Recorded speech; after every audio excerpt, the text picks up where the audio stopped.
Hello दोस्तों। आज हम आपके लिए एक और नई कहानी लेकर हाजिर हुए हैं जिसका नाम है कोटर और कुटीर, जिसे सियाराम शरण गुप्त जी के द्वारा लिखा गया है। दोपहरी का समय था। सूर्य अग्नि शलाकाओं से पृथ्वी का शरीर दुग्ध कर रहा था। वृक्षों के पत्ते निस्पंद थे, मानो किसी और भयंकर कांड की आशंका से सांस सीधे साधे खड़े थे। इसी समय अपने छोटे से कोटर के भीतर बैठे हुए जातक पुत्र ने कहा, पिता, बाहर की सहज स्निग्ध वनस्थली के वर्तमान वर्तमान रूखेपन की तरह ही वह स्वर कुछ नीरस था। जातक ने अपनी चोंच कुमार की पीठ पर फेरते हुए प्यार से कहा, क्या है बेटा? है और क्या, प्यास के मारे चोंच तक प्राण आ रहे हैं। बेटा अधीर ना हो, समय सदा एक सा नहीं रहता है।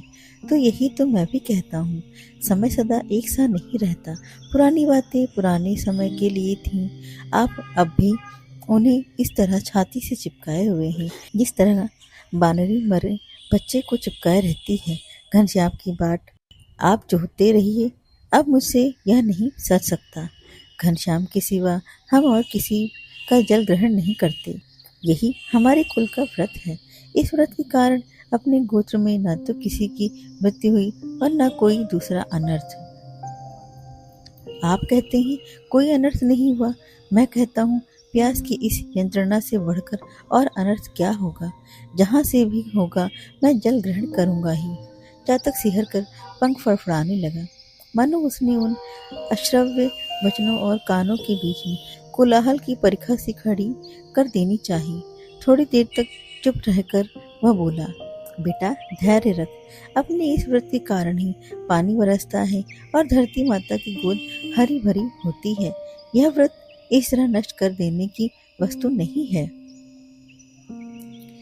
लाडले लड़के ने कहा, व्रत पालन करते हुए इतने दिन हो गए, पानी का कहीं चिन्ह तक नहीं है।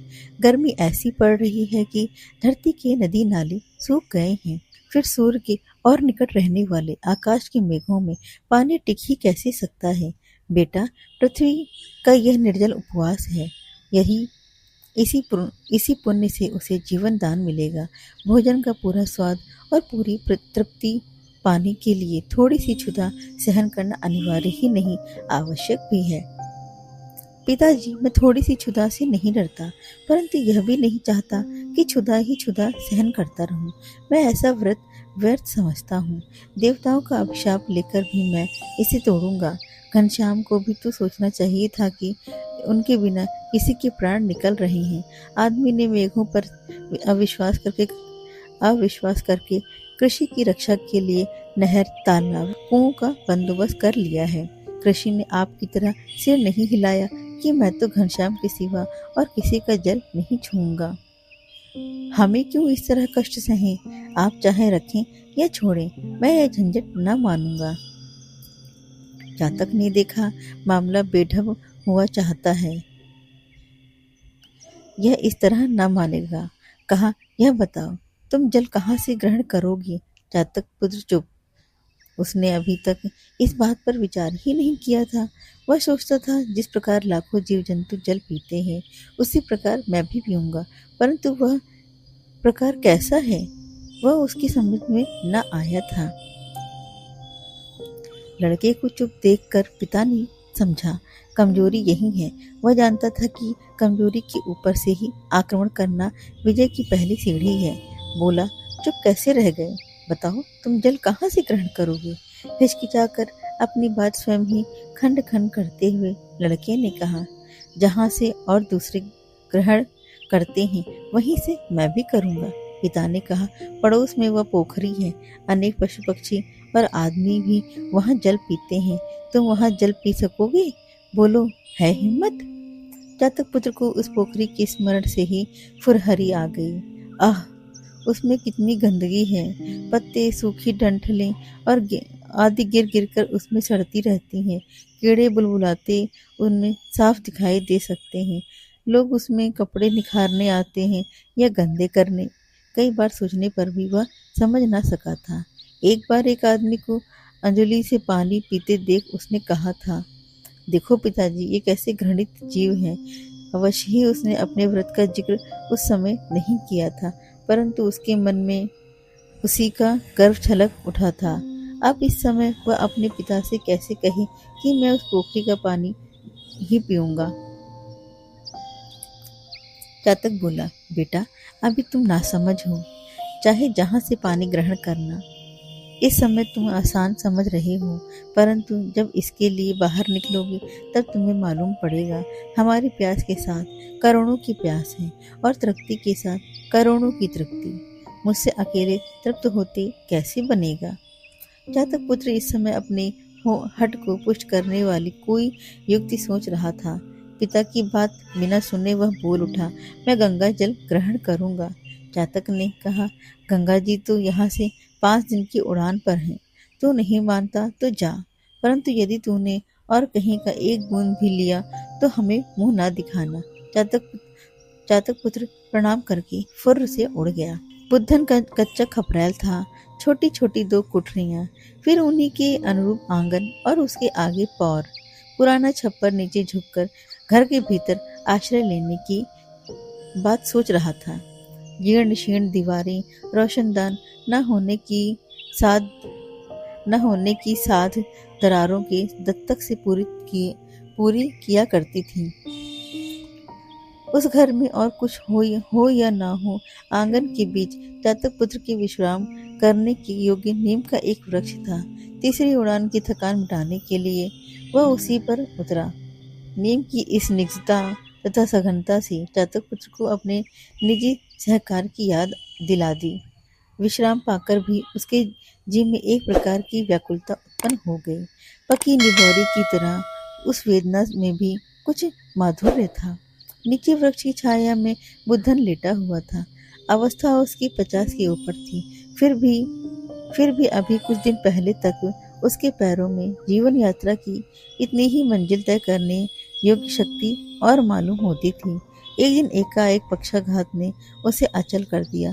जीवन और मृत्यु के आपस में सुलह करके मानो आधे आधे शरीर का बंटवारा कर लिया। स्त्री पहले ही गत हो चुकी थी। घर में 15-16 वर्ष का एकमात्र पुत्र, उसी के सहारे उसके दिन पूरे हो रहे थे। गोकुल एक जगह काम पर जाता था। काम करके प्रतिदिन संध्या समय तक लौट आता था। आज अभी तक नहीं आया था, इसलिए बुद्धन उसके लिए छटपटा रहा था। ऊपर आकाश में तारे छिटक आए थे। इधर उधर चारों ओर सन्नाटा था और घर में अकेला बुद्धन। यद्यपि उसमें खाट के नीचे तक उतरने की शक्ति नहीं थी, तो भी उसका मन न जाने कहां कहां चौकड़ी भर रहा था। गोकुल सवेरे थोड़े से चने खाकर काम पर गया था। बुद्धन के लिए भी कुछ चने और पीने के पानी का यथास्थान रख गया था। आज खाने के लिए घर में और कुछ था ही नहीं। कह गया था, शाम को मजूरी के पैसों का आटा लाकर रोटी बनाऊंगा, पर आज वह अभी तक नहीं आया था। अनेक आशंकाओं से बुद्धन का मन चंचल था। जो समय आनंद की स्निग्ध शीतल छाया में शीतकाल के दिन की तरह मालूम भी नहीं होने पाता और निकल जाता है, वही दुख की दाहक ज्वाला में निदाघ के दीर्घ दिनों की भांति अकाट्य हो गया था। रात बहुत नहीं बीती थी, परंतु बुद्धन को मालूम हो रहा था कि बरसों का समय हो गया है। बार बार अपने कान खड़े करते रात के उस सन्नाटे में वह गोकुल के पद शब्द सुनने का प्रयत्न कर रहा था। बड़ी देर बाद उसकी प्रतीक्षा सफल हुई। किवाड़ खुलते ही आवाज सुनकर वह चौंका। वास्तव में यह गोकुल ही था। उसने कहा, कौन? गोकुल बेटा, आज बहुत देर लगाई। गोकुल धीरे से पिता की खाट के पास आकर रोने लगा। बुद्धन ने घबरा कर पूछा, क्या हुआ बेटा, क्या हुआ? आज मजूरी नहीं मिली? अब कैसे चलेगा? मजूरी नहीं, फिर इतनी देर क्यों हो गई? प्रकृतिष्ठ होकर गोकुल ने उसे अपना हाल सुनाया। सवेरे घर से निकलते ही गोकुल को सामने खाली घड़ा मिला। देखकर उसके पैर ढीले पड़ गए। सोचा, आज भगवान ही मालिक है। काम पर पहुंचकर उसने देखा ओवरसियर साहब आज कुछ ज्यादा खफा हैं। इंजीनियर साहब काम देखने आए थे। जान पड़ता था काम देखने की जगह वे ओवरसियर साहब को ही देख गए थे। अन्याय या यह बोझ उन्होंने दिन भर मजदूरों पर अच्छी तरह उतारा। अन्याय का यह बोझा उन्होंने दिन भर मजदूरों पर अच्छी तरह उभारा। शाम को मजदूरी देने के समय भी साफ इनकार कर दिया। आज दाम नहीं दिए जाएंगे, उस अदालत के फैसले की तरह जिसकी कहीं अपील नहीं हो सकती। ओवरसियर साहब का हुक्म मानकर मजदूर अपने अपने घर लौट गए। गोकुल लौटा चला आ रहा था कि एक जगह उसे रास्ते में कुछ पड़ा हुआ दिखाई दिया। पास पहुंचने पे मालूम हुआ रुपए पैसे रखने का बटुआ है। उठाकर देखा तो काफी वजन उठाकर देखा तो काफी वजनदार था। वह सोच में पड़ गया, इसे खोलकर देखना चाहिए या नहीं। न देखने का निश्चय ही उसे दृढ़ करना पड़ा।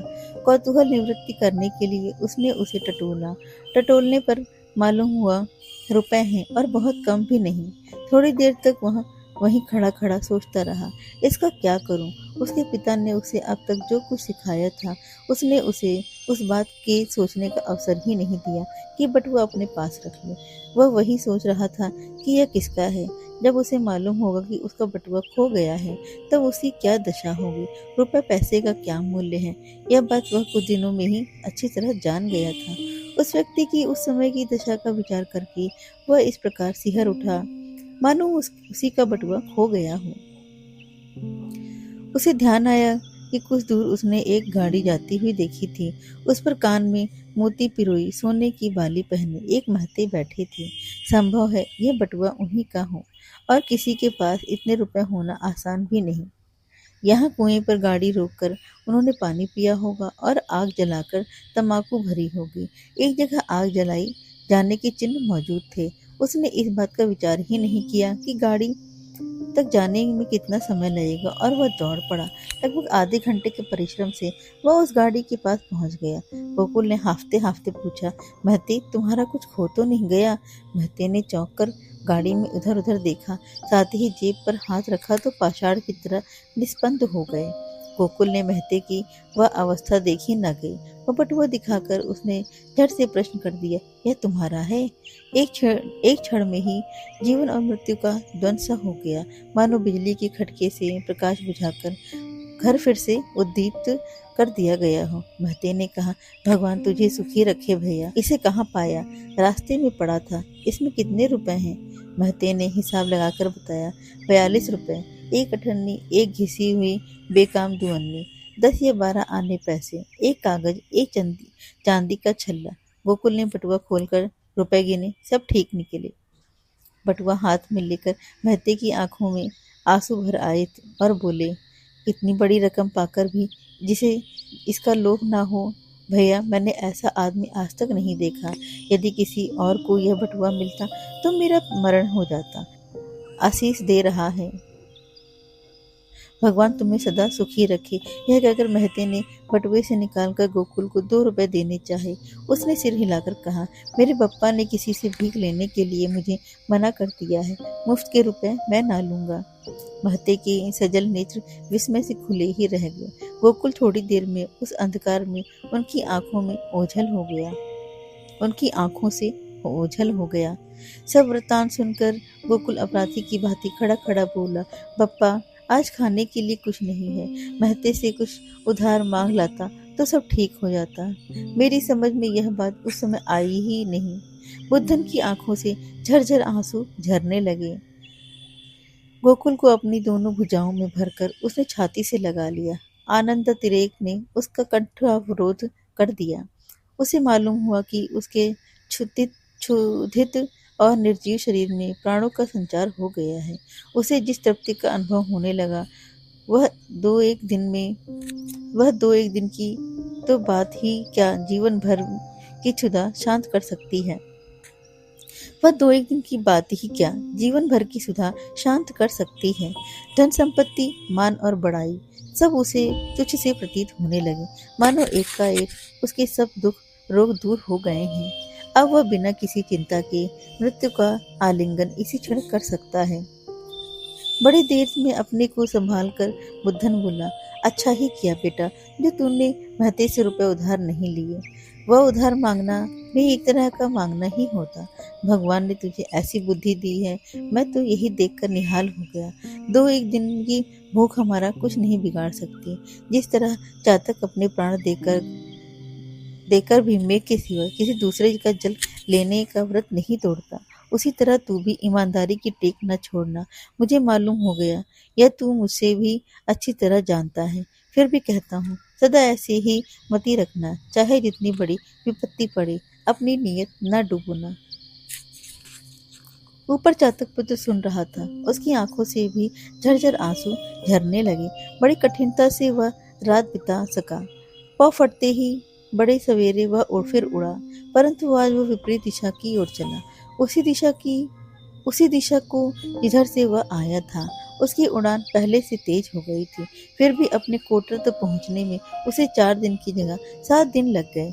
दूसरे दिन से ही मेघों ने उठकर ऐसी झड़ी लगा दी कि बीच बीच में कई जगह रुक रुक कर ही वह वहां तक पहुंच सका। धन्यवाद। आपको हमारी ये कहानी कैसी लगी कमेंट करके ज़रूर बताइएगा। और आपको अगर ऐसी ही कहानियाँ सुनना है, अगर आपको ऐसी ही कहानियाँ पसंद आए तो हमारे वीडियो को लाइक करें, कमेंट करें और शेयर करें और हमारे चैनल को सब्सक्राइब करें।